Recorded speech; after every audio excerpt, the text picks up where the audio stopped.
Hello and welcome to In Summary.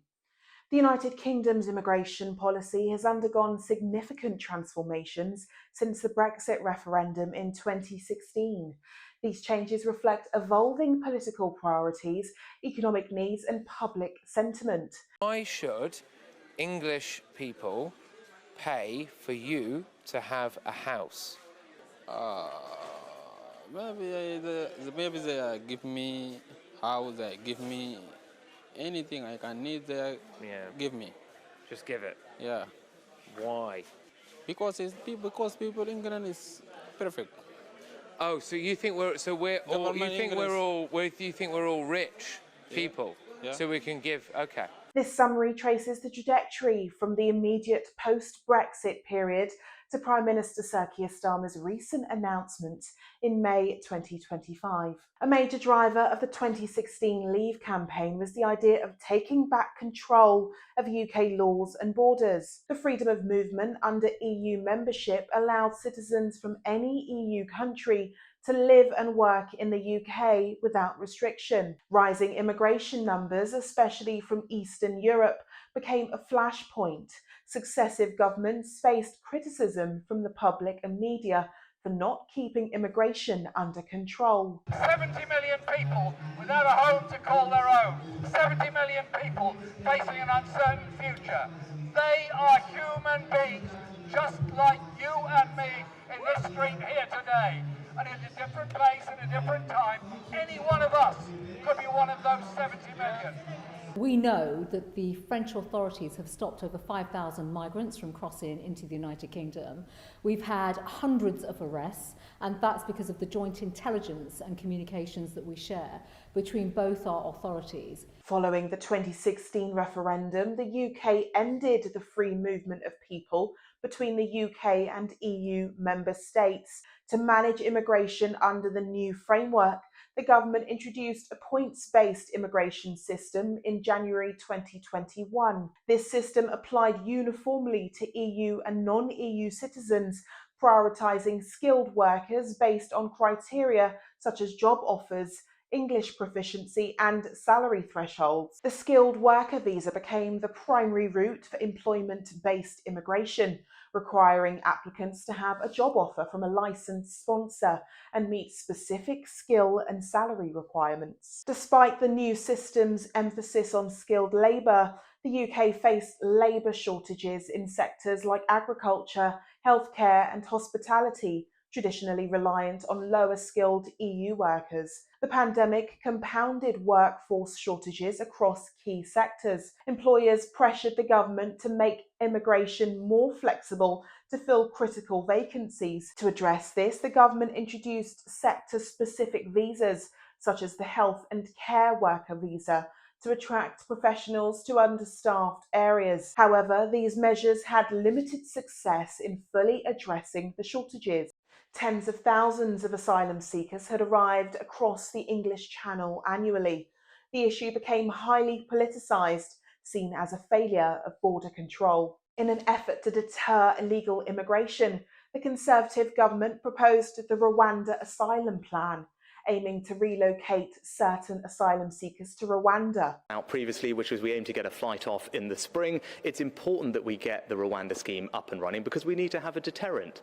We need to make it clear that if you come here illegally, you won't be able to stay and we will be able to remove you. That is the only way to properly solve the issue of illegal migration. And with 100 million people displaced around the world, if we do not deal with it now, the situation will just get worse and worse. People must know that if they come here illegally, it will result in their detention and swift removal. Once this happens, and they know it will happen, they will not come and the boats will stop.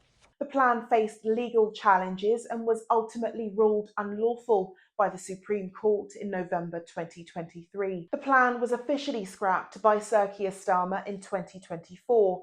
Starmer cancelled the plan, labelling it dead and buried, and redirected resources to establish the Border Security Command. This new agency coordinates efforts among immigration enforcement, MI5, Border Force, and the National Crime Agency to combat smuggling gangs facilitating illegal channel crossings. Stricter detention and deportation rules were also enforced for failed asylum seekers.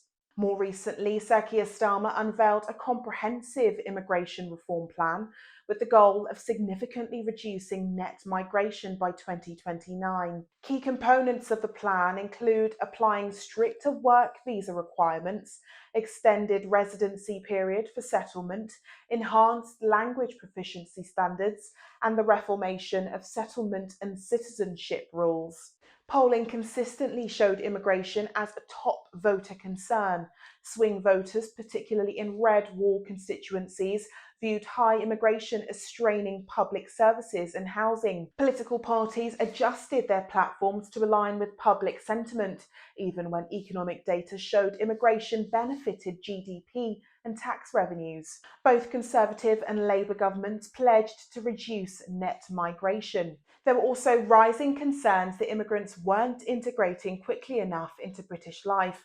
English proficiency was seen as key to accessing jobs, education, and civic life. Social cohesion became a more prominent part of the immigration discussion. Sir Keir Starmer's Labour Party shifted from pro-migrant rhetoric to a more controlled and skills-first stance in 2025. With Brexit settled, the UK government under Starmer aimed to reset relations with the EU, recognising the mutual economic benefits of limited mobility, especially for young professionals and students, balancing economic flexibility with political caution, not to be seen as reintroducing free movement. I firmly believe that the British public wants to return to pragmatic, sensible leadership when it comes to dealing with our closest neighbours, to make Brexit work and to deliver in their interests, to find ways to boost economic growth, strengthen our security